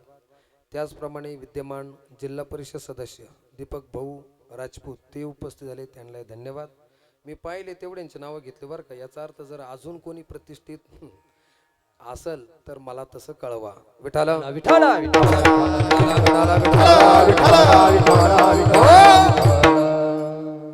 आणि म्हणून कथेच्या वेळेची गणना करण्याचा अधिकार हा काळाला नाहीये. पण कथा संपल्याच्या नंतर मी तुम्हाला सांगत होतो, माझ्याकडे बघा सर्व. जर तो आला समजा माझ्यावर तर घेतो ना, तुम्ही म्हणते तुम्हाला बरं वाटन दर्शक सगळंच तुमच्यावर नको, आणि आलाच तो कोण, यम, 2च अक्षरी नाव आहे त्याचं. काय करतो तो, शाल नारळ पाकिट देऊन सन्मान करतो. आणि जर आलाच आणि तुम्हाला निरोप येईलच, मग जर आला या वाटी लावायला, मासी पाक पाकडे तव हे, हा अशा प्रकारचं हे क्षणभंगुराने असणार हा नरदे आहे. पण तरी सुद्धा असा जरी क्षणभंगुर तो नरदे असला ना, तरी सुद्धा याच्यात आपल्याला काय करायचं हे सामर्थ्य, हे फ्रीडम भगवंताने आपल्यावरती ठेवलेलं आहे. ऐका, या अभंगाची भूमिकाच अशी आहे. जसं मी तुम्हाला मगाशी सांगितलं, 2 राजे आहेत, त्या दोघांना कळालं होतं का 7 दिवसाच्या नंतर आपल्याला मरायचं आहे, आपल्याला जायचं आहे. एक होता कंस आणि दुसरा होता राजा परीक्षित. दोघांना कळालं, दोघांनी प्रयत्न केले, पण कंसाने प्रयत्न काय केले, ज्याच्या हातून आपल्याला मृत्यू येणार आहे, देवकीचा असणारा जो 8वा बालक जो भगवान श्रीकृष्ण परमात्मा, त्याच्या हाताने जर आपला मृत्यू होणार आहे ना, न पेक्षा तो 8वाच आपण काय करू, नाही 8वा येऊन त्याला मारण्यापेक्षा ज्याच्या उदरी जन्माला येणार आहे अशा दोघांनाही कंसाने काय केलं होतं, नंद यशोदेला बंदी खाण्यात ठेवलं ना. आता यांची प्रसूतीच आपण जर बंदी खाण्यामध्ये जर केली तर यांचा असणारा जो गर्भ आहे, जो मुलगा आहे, तो कुठं जाणार आहे, तो जन्माला येता येता देव मार असतो. देव त्याला म्हटलं जातं. आता लाडाने पोरांचे नाव देव ठेवले जातं, देव ठेवलं जातं, त्यांच्याबद्दल नाही सांगत. ऐका श्री औदार्य ज्ञान वैराग्य ऐश्वर्य हे साही गुणवर्य वसती चेत म्हणून तो भगवंत असा असणारा परमात्मा, कर्तुम अकर्तुम अन्यथा कर्तुम ही शक्तीचं प्रागट्यकरण ज्याच्याकडे आहे तो परमात्मा, त्याच्याबद्दल मी तुम्हाला सांगतोय. कशाला म्हणतात, अजून नसन कळाला तर एकदम खाली येऊन सांगू. एकाच आईच्या उदरामध्ये 9 महिने 9 दिवस 2 सख्य गर्भ जुळे वाढल्या जातात, पण बाहेर आल्याच्या नंतर दोघांची विचारसरणी भिन्न आहे, त्याला देव म्हटल्या जाते. मग त्याला कळू नये का हा बंदी खाण्यात ठेवतो का काय करतोय. कंसाला कळाल्याच्या नंतर ज्याच्या हातून आपल्याला मृत्यू आहे त्याला मारण्यासाठी त्याने प्रयत्न केला, कंसाचा मृत्यू चुकला. पण तीच अवस्था राजा परीक्षितीला सुद्धा आली होती. राजा परीक्षितीने एकच काम केलं, म्हटले आपल्याला जायचंच आहे 7 दिवसाच्या नंतर, न पेक्षा म्हणले जाण्याच्या अगोदर आपण श्रीमद भागवत कथा तरी श्रवण करावी. आणि परिणाम असा झाला, राजा परीक्षितीने श्रीमद भागवत कथा श्रवण केली, परिणाम 7 दिवसा मुक्ती. मग आपण ठरवायचं काय करायचंय. आपल्याला ज्याच्या हातून आपला मृत्यू आहे हे कळून घेण्यापेक्षा जर 7 दिवसाच्या नंतर आपला मृत्यू होणार आहे असं परीक्षिती म्हणून जर आपण जर जीवन जगलो तर ईश्वराने दिलेला आम्हाला जो संधी काळ आहे तो आपल्याला सुनिश्चित स्वरूपाने असणारा जगता येईल. एवढंच नाही, जसं जगद्गुरु तुकोबराच्या जीवनामध्ये जगद्गुरु तुकोबरांनी स्वतःच्या जीवनाचं सदैव वैकुंठ गमन म्हणजे हा पुरुषार्थ करून दाखवला, तसा पुरुषार्थ आम्हाला सुद्धा करता येईल. म्हणून याचा अर्थ आम्ही फारले सोन्याचे चमचे घेऊनच जन्माला आलो पाहिजे स्मगलाराच्या घरामध्ये जरुरी नाहीये. या अभंगाच्या पहिल्या चरणावरती येण्यासाठी मी आपल्याला अभंगाची भूमिका बांधत असताना 2 व्यक्तिमत्व आपल्या समोर ठेवेल. जो एका साईडला जर पाहिलं आपण फक्त भारताचा आणि असणारा सम्राट आहे ज्याचं नाव धृतराष्ट्र आहे. 100 पुत्रांनी आणि असणारा बदवादशाही त्याचं जीवन आहे. एका साईडला पाहिलं तर संपूर्ण हस्तिपुराची, याचा अर्थ हिंदुस्थानची संपूर्ण आणि असणारी सत्ता ज्याच्या ताब्यामध्ये आहे. 100 आणि असणारी युवराज सारखे मुलं आहे. गडगंज श्रीमंती आहे, सत्ता आहे, तारुण्य आहे, प्रतिष्ठा आहे, संपूर्ण आणि असणार देशाची सत्ता ज्याच्याकडे आहे. आणि दुसऱ्या साईडला जर जगद्गुरु तुकोबरायचं व्यक्तिमत्व जर आपण बघायला गेलो तर ज्या वेळेस जगद्गुरु तुकोबरायकडे माजणकी हे पद होतं, सावकारकी तुकोबरायकडे होती. पण 4 वर्षाचा दुष्काळ पडावा, जगद्गुरु तुकोबरायांनी सावकारकीच्या वह्या काढल्या, त्याचे 2 भाग केले. भावाच्या वाट्याचं भावाला देऊन टाकलं, तुला लकलाप काय करायचं, वसुली करायची का सोडून द्यायचं. कोरोनाच्या काळामध्ये आपल्याला प्रत्यय आला असेल ना, अरे 999 रेमडेसिवीर 2-3 लाखापर्यंत विकली ना ब्लॅकने. पण ज्यांनी विकली ना त्यांचं म्हातारपण बघा किंवा मरणासन्नाची असणारी अवस्था ही जाणीवपूर्वक बघा. विठ्ठल विठ्ठल विठ्ठल विठ्ठल विठ्ठल विठ्ठल विठ्ठल विठ्ठल. आणि त्यावेळेस जगद्गुरु तुकोबरायांनी आपल्या वाट्याला आलेलं जे बाड होतं, जी सावकारकीच्या वया होत्या, धरल्या तशा इंद्रायणीच्या डोहामध्ये बुडवल्या. अरे ज्या वेळेस समाजाची खाण्यापिण्याची हाल अपेष्टा होतीये त्यावेळेस यांच्याकडून वसूल करतो. बरेच मंडळी करतात ना. आता इन्स्टाला एक व्हिडिओ होता, मला वाटतं साताऱ्यामधली ती घटना आहे. त्या मुलाने स्वतःची गरज भागवण्यासाठी सावकारकडून 1 लाख रुपये घेतले होते. आणि ती टोळीचे बरंच मोठं रॅकेट आहे वाटतं. ते 10-15 जण होते. आणि 15 दिवस झाल्याच्या नंतर त्यांनी याला तगादा करायला सुरुवात केली.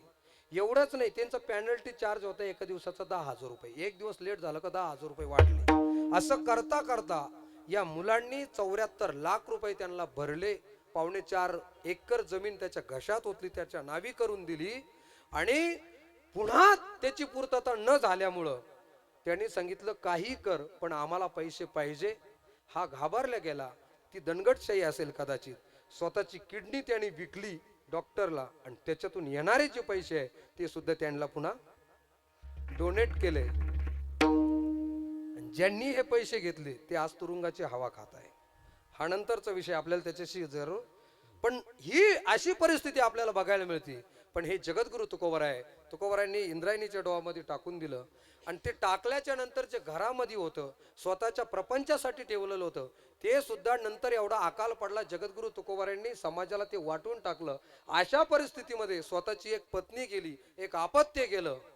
पण तुकोबराय भगवंताला दोष देत नाही. जे घडतंय ते माझ्या कर्माने घडतंय, हे माझं कर्म आहे, तर मी भगवंताला दोष का देऊ, हे फक्त तुकोबरायच म्हणू शकतात. तुमच्या आमच्या बाबतीत जर असं घडू द्या बरं, हा गळ्यातली माळ काढायला कमी करणार नाही. पण तुकोबरायांनी कशाचा विचार न करता उलट भगवंताला धन्यवाद दिले. हे प्रभू, बरं झालं आशाही दुष्काळामध्ये माझ्या घरचे आपत्ती मला आता एवढे पोहोचण्यासाठी जड होते, म्हणून तुकोबराय भगवंताला थँक्स म्हणतात की बरे झाले देवा, निघाले दिवाळे, बरे या दुष्काळी पीडा गेली आणि आता मी माझ्या परमार्थासाठी मोकळं झालो. आणि याचा परिणाम जगद्गुरु तुकोबरायांनी ज्या देवमध्ये राहत होते, अरे समाज नाव ठेवली यात काय नवले. ज्यावेळेस खाण्यापिण्याची हाल अपेष्टा होती त्यावेळेस स्वतःची पत्नी सुद्धा जगद्गुरु तुकोबरायला शिव्या देण्यासाठी तिने काही कमी केलं. तुम्हाला काय वाटतं, आलेली सर्वच मंडळी ही स्वतःच्या स्वातंत्र्याने आलेली असं काय ते कंसात ठेवा. कधी कधी असा प्रसंग होतो ना, एखादी वस्तू सांगितली तुम्हाला बाजारातून आणण्यासाठी आणि संध्याकाळी जाता जाता ती जर ध्यानात नाही राहिली तर तुमच्या सौभाग्यवती काय म्हणतात. कधी कधी ऐकायला मिळतं ना तुम्हाला काही. आता तरी तुम्हाला चला पुढं. पण जगद्गुरु तुकोबराय होते. जगद्गुरु तुकोबरायचं जीवन जर पाहिलं तर खाण्यापिण्याचे हाल अपेष्टा होत आहे. जे एका काळाचं आणि असणारं सावकारकीचं आणि असणारं जीवन होतं, म्हणून तर एक निवर्तले गेली तर गुळवे घराण्यातली पुण्यातली दुसरी पुन्हा मिळाली. ही तुकोबरायची श्रीमंती होती. पण होतं नव्हतं समाजाला वाटून दिलं, अकाल पडायला लागला. पण अशा अवस्थेमध्ये जगद्गुरु तुकोबराय ज्याच्यासाठी जन्माला आले होते, घेईन मी जन्म याचसाठी देवा तुझी चरण सेवा साधावया, ते जगद्गुरु तुकोबरायांनी परमात्म्याचं भजन सोडलं नाही. वास्तविक पाहता गावचा पाटील कोपला गावाच्या बाहेर आकलून देण्यासाठी केलेला प्रयत्न होता आणि जगद्गुरु तुकोबरायांनी देहू सोडलं आणि भामचंद्र भंडारा घोराड्याकडे जगद्गुरु तुकोबराय गेले. कशासाठी? याचा अर्थ तुकोबराय सांगतात, तुका म्हणे आता ऐका वचन तेजून या जन भक्ती करा. स्वतःचा उद्देश साध्य करायचा असेल तर समाजामध्ये राहून गावच्या भाकरी घरच्या भाकरी खाऊन लोकांचे गाव धुणं होत नसतं. एमपीएससी यूपीएससी जे पोरं करतात स्वतःला 20-20 तास बंदिस्त करतात आणि मग कुठंतरी त्यांचा नंबर लागला जातो. पण त्याच्यानंतरची जी परिणिती होती, कलेक्टर जर झाला तर तो संपूर्ण जिल्ह्याचा जावई राहतो, जिल्ह्याचा मुख्यमंत्रीच तो राहतो. पण त्याच्यासाठी त्यांनी स्वतःचं जीवन हे त्यागमय बनवलेलं आहे, स्वतः तेवढा अभ्यास केलेला आहे. तसं जगद्गुरु तुकोबरायांनी देहूतला अनुभव जगद्गुरु तुकोबरायला आला.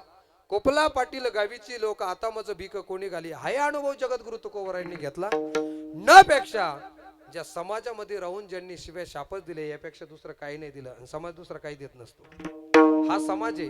तुमची ज्यावेळेस कीर्ती व्हायला लागली, नाव व्हायला लागलं, डोक्यावरती घेतो, पण डोक्यावरला समाज पुन्हा पायाखाली घ्यायला सुद्धा काही कमी करत. यापेक्षा जगद्गुरु तुकोबरायचा वेगळा काही अनुभव नव्हता.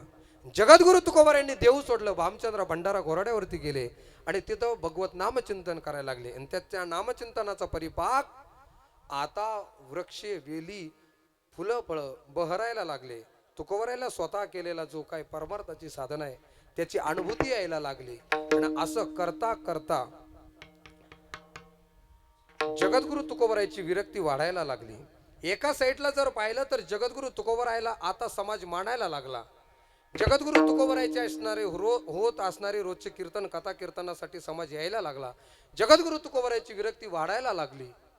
आणि एका साईडला मी तुम्हाला सांगितलं तो जो धृतराष्ट्र आहे, त्या धृतराष्ट्राचे असणारे 100 जे मुलं होते, 100चे 100 कोणी मारले?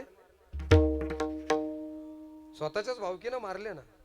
पण तरी ज्यावेळेस धृतराष्ट्राला जेऊ घालत असताना हे जे 5 पांडव होते त्यापैकी आणि असणारा एक खलनायक होता महाभारताचा, त्याचं नाव आहे भीमदादा.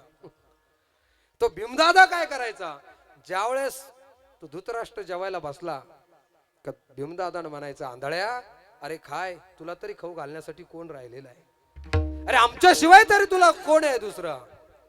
असं जेवत असताना ज्यावेळेस आपलीच भावकी आपल्याला जेव घालते आणि असे शब्द जेवताना बोलतीये त्यावेळेस काय वाटत असेल त्याला? अरे म्हणले, हा जो तुझा जो घास आहे ना, हा दुर्योधनाच्या रक्ताने माखलेला असणारा हा घास आहे आणि त्याच्या मोबदल्यात आम्ही तुला जेव घालतोय म्हणले. हे ऐकल्याच्या नंतर दुर्योधनाच्या अंतःकरणामध्ये वेदना व्हायला लागल्या. दुर्योधन सांगायला लागतो, अरे म्हणले असं बोलून जेव घालण्यापेक्षा त्यापेक्षा न जेवलेलं बरं आहे. आणि हे एक एक एक एक शब्द त्यांचे वडील ऐकतात आणि त्यावेळेस भीमदादाला ते सांगतात, अरे जेवायला बसल्याच्या नंतर कुठं असं बोलायचं असतं का म्हणले. भीमदादा म्हणले, जेवायला बसल्याच्या नंतरच बोलायचं नाही ना. मग दुसऱ्या दिवसापासून त्यांनी सुरुवात केली, जेवणाच्या अगोदर 10 मिनिटं जवळ घ्यायचा आणि तो बोलायला सुरुवात. कोणत्या बापाला असं वाटलं हो, आपले मुलं गेले आणि त्यांच्याबद्दल जर आपल्याला एक एक घात जर मोजत असेल. मग एका साईडला जर पाहिलं तर धृतराष्ट्र आहे.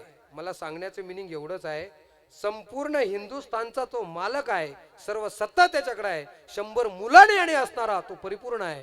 पण मरणाच्या वेळेस एकही सुद्धा जवळ हे शब्द ऐकण्यापेक्षा म्हातारा झालं आणि त्या म्हाताऱ्याने रात्रीच घर सोडलं आणि अरण्यामध्ये जाऊन राहायला लागला. पण ज्या अरण्यामध्ये तो गेला त्या अरण्याला सुद्धा तिथं आग लागली.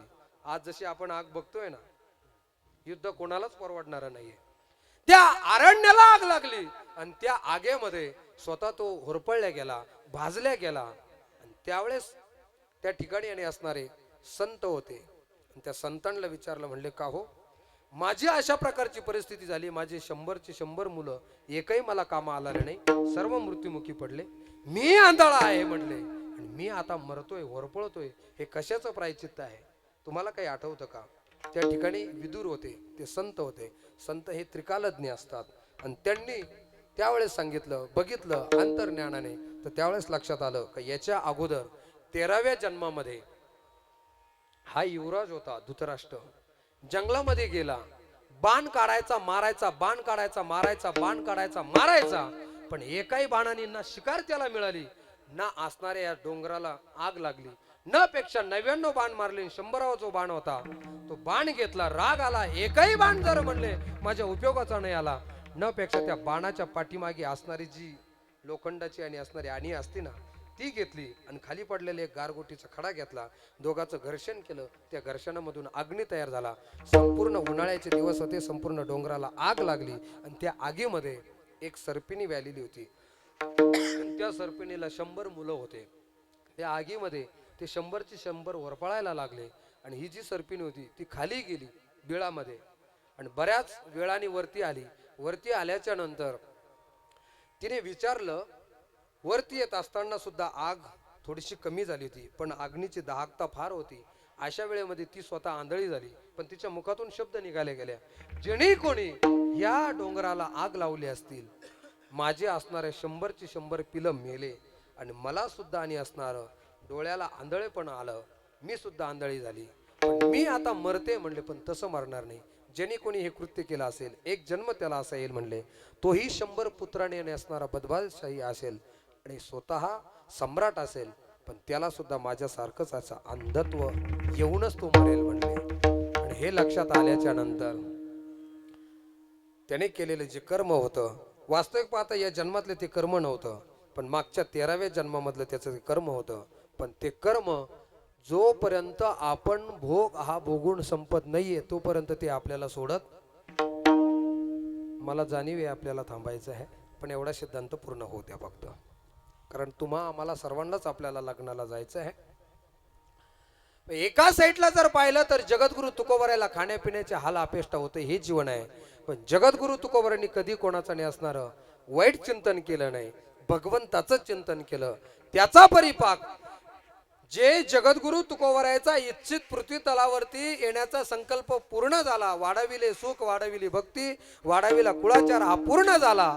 आणि पूर्ण झाल्याच्या नंतर जगद्गुरु तुकोबराय गरुडा हाती संतांच्या हाती भगवंताला निरोप पाठवतात की एवढा करा उपकार देवा सांगा नमस्कार. आता माझा नमस्कार भगवंताला पाठवा. आणि भगवंताकडून येत असताना मी पृथ्वी तलावरती येत असताना भगवंताकडून आणि असणारे एक वचन घेऊन आलो होतो का भगवंता मी जातो पृथ्वी तलावरती. वास्तविक पाहता मला जाण्याची गरज नाही पण तू पाठवतो म्हणून जातोय. तुझ्या कामासाठी जातोय. पण माझं काम संपल्याच्या नंतर उभ्या पावलांनी मी येईल आणि माझा निरोप तुला आल्याच्या नंतर तुला उभ्या पावलांनी घेण्यासाठी मला यावं लागेल. एक ध्यानात ठेवा, शहाणी माणसं कामाची माणसं कामासाठीच येतात आणि काम संपलं उभ्या उभ्या आपला निरोप घेतात. शहाण्याबद्दल बोलतो बरं का. नाहीतर मग काही काहींना काढून देण्यासाठी ड्रामा करावा लागतो. ते सांगण्यासाठी आता आपल्याकडे वेळ कमी, आपल्याला थांबायचं आहे. जगद्गुरु तुकोबरायांनी सनकाधिक संतांना निरोप पाठवला. त्यांच्या हाती भगवंताकडे निरोप गेला आणि भगवंत स्वतः जगद्गुरु तुकोबरायला नेण्यासाठी येत आहे. जगद्गुरु तुकोबराय सुद्धा आता जाण्याची वाट करताय. कारण माझं काम झालंय म्हणले आणि काम झाल्याच्या नंतर या जगामध्ये राहावं. एवढं चांगलं जग नाहीये. शहाण्या माणसांनी फार काळ या जगामध्ये राहावं अशा प्रकारचं. आणि मग जगद्गुरु तुकोबरायच्या वेळेस पांडुरंग परमात्म्याला बोलवतात. बोलवण्या तो परमात्मा नेण्यासाठी आला. आता जायचंय. देऊतल्या लोकांना म्हणतात अरे परमात्मा आपल्याला नेण्यासाठी आला चला. पण जसं तुम्ही वाट बघताय आता हे कंबर कधी सुटन आणि आम्हाला पुढं कधी जाता येईल तसं जगद्गुरु तुकोबराय सुद्धा हीच वाट बघत होते. पण जगद्गुरु तुकोबरायांचा या समाजामध्ये राहिले समाजाबद्दलचा कळवळा होता. तसं मला सुद्धा हा सिद्धांत पूर्ण करायचा आहे. एवढाच कळवळा आहे. एवढा पूर्ण झाला का आपल्याला वैकुंठाला वैकुंठ होईल नाही होईल पण जास्त त्याच्या कामाला आपल्याला जायचं आहे. सर्व गावामध्ये फिरले, परिसरामध्ये फिरले आणि परिसरामध्ये फिरून समाजाला सांगतायत अरे परमात्मा आपल्याला नेण्यासाठी आला. चला एक सांगू का तुम्हाला, तुम्ही आम्ही जगद्गुरु तुकोबरायला नाही पाहिलं पण आपण आपल्या हयातीत असणारे जगद्गुरु तुकोबराय म्हणजे ब्रह्मलीन सद्गुरु श्री नारायणगिरीजी महाराज. नारायणगिरीजी महाराजांनी जातांनी तुम्ही आम्ही गेलो शेवटचे 2-5 वर्ष महाराजांचे राहिले होते तेव्हा महाराजांची निर्वाणीची इशारे आम्हाला येत होते. अरे हाल शार तुरे याच्या पुढे गेलोय. आता आम्हाला तुमचं काहीच नको. आता आम्ही आमच्या मार्गस्थ. हे शब्द आपण ऐकले असतील. आणि शेवटचे 2 कीर्तन नारायणगिरी महाराजांचे झाले ते निर्याण प्रकरणातच झाले आणि याच दिवसात झाले. आता महाराजांची पुण्यतिथी आलेली आहे. उपांत्य कीर्तन झालं वरखेडला आणि तिथं अभंग घेतला होता आम्ही जातो आमुच्या गावात निर्याण प्रकरणातला. आणि तिथं साबीरबाई होते वैजापूरचे, ते नारायणगिरी महाराजांचे भक्त होते. महाराज जणू काही शेवटचा निर्वाणीचा इशारा देत होतात, आता आम्हाला आमच्या मार्गस्थ व्हायचे. लोकांच्या संपूर्ण डोळ्याच्या कणा पाणवलेल्या होत्या, सर्व लोक शोकमग्न होत होते. आणि दुसऱ्या दिवशी साबीरबाई बेटात गेले. बेटात गेल्याच्या नंतर महाराजाला म्हणले, महाराज कल अपनी जी वाणी सुनाई ओ हर दिन की वाणी से काही अलग थी, आपने ऐसा क्यों किया. महाराज हसायला लागले. महाराज साबीरबाईला म्हणले, साबीरबाई ती भाषा तुम्हाला नाही कळणार, ती भाषा कळण्यासाठी भक्त व्हावं लागतं. आता आम्हाला जायचंय, आम्हाला आमच्या वैकुंठाची वाट सोपी झालेली आहे. पण ज्या समाजामध्ये राहिलो, गेली 54 वर्ष या समाजामध्ये आम्ही राहिलो, 57 वर्ष राहिलो, या समाजाने आम्हाला एवढं प्रेम दिलेलं आहे. त्यांचं आमचं काय नातं होतं, एक भक्त आणि संत एवढंच नातं होतं. पण एकदम जर आम्ही गेलो तर हा समाज शोकमग्न होईल. न पेक्षा या समाजाच्या अंतकरणाची मी आता तयारी करतोय, आम्हाला जायचंय. आणि मग त्यांना कळालं, त्यांनी हे मस्तक नतमस्तक केलं महाराजांच्या चरणी आणि आपल्या घरी परतले गेली. आणि शेवटचं कीर्तन झालं, आम्ही जातो तुम्ही कृपा असू द्यावी. आजही तो नेम चालू आहे. पडेगावला, काणेगावला, श्रामपूर तालुक्यामध्ये वैकुंठ गमनाचं कीर्तन सरला बेटाचं हे त्या ठिकाणीच होत असतं. आणि म्हणून तो अभंग शेवट घेतला. महाराज कोसळले खाली. 5 मिनिटं जणू काय त्या ब्रह्माशी खिलवाड करत होते. संपूर्ण माणसं हे शोकमग्न झाले. आणि 5 मिनिटानंतर पुन्हा महाराज उभे राहिले. ती पुन्हा वरल्या दोरीला धरलं आणि त्याच्यानंतर पुन्हा 2 तास महाराजांनी कीर्तन केलं. ही साधूची अवस्था असते, हा त्रिकालज्ञ असतो. अशीच अवस्था जगद्गुरु तुकोबरायची होती.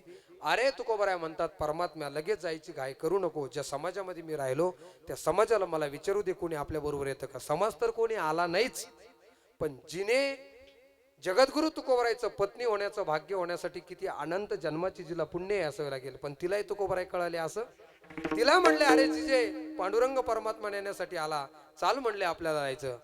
ते जिजाऊच्या मुखातले शब्द काय निघले, तिला असं वाटलं हे रोज वेगवेगळ्या गावाला जातं, वैकुंठ एखादं गावच असेल. ती म्हणली, हे बघा तुम्हाला जायचंय तवर लोक जा, 8 दिवस राहा का 15 दिवस राहा, पुन्हा नाही करमलं का पुन्हा. तिला काय माहिती, याचा अर्थ असा होतो, ज्या जगद्गुरु तुकोबरायचं पत्नी होण्याचं भाग्य होण्यासाठी तिला अनंत जन्माची पुण्याच असावं लागेल. पण त्या जिजाऊला सुद्धा तुकोबराय कळाले असे. आताचे जिजे नाही ते भाणामध्ये राहू. चला. आणि मग जगद्गुरु स्वतः आपले पांडुरंग परमात्म्या बरोबर जातात आणि परमात्म्याला सांगतात, समाजाला सांगतात, हे बघा नाही तुम्ही माझ्या बरोबर येताय हरकत नाहीये, पण मला वाटी लावण्यासाठी आले आणि तुम्ही स्वतःला तुकोबराय पाहिले, एवढं जरी तुम्ही समाजाला सांगितलं ना, तरी सुद्धा तुम्ही स्वतःला भाग्यवान समजताल. धन्य म्हणविन ही लोकी लोका, भाग्य आम्ही तुका देखीला. आता आम्हाला जायचंय, तो परमात्मा नेण्यासाठी आमच्याकडे आलेला आहे. आता आम्ही जातो, तुम्ही आमच्यावरती कृपा असू द्यावी. अभंगाचं प्रथम चरण. आम्ही जातो तुम्ही कृपा असू द्यावी, आम्ही जातो तुम्ही कृपा असू द्यावी, आम्ही जातो तुम्ही कृपा असू द्यावी, आम्ही जातो तुम्ही कृपा असू द्यावी, आम्ही जातो तुम्ही कृपा असू द्यावी, आम्ही जातो तुम्ही कृपा असू द्यावी, आम्ही जातो तुम्ही कृपा असू द्यावी, आम्ही जातो तुम्ही कृपा असू द्यावी.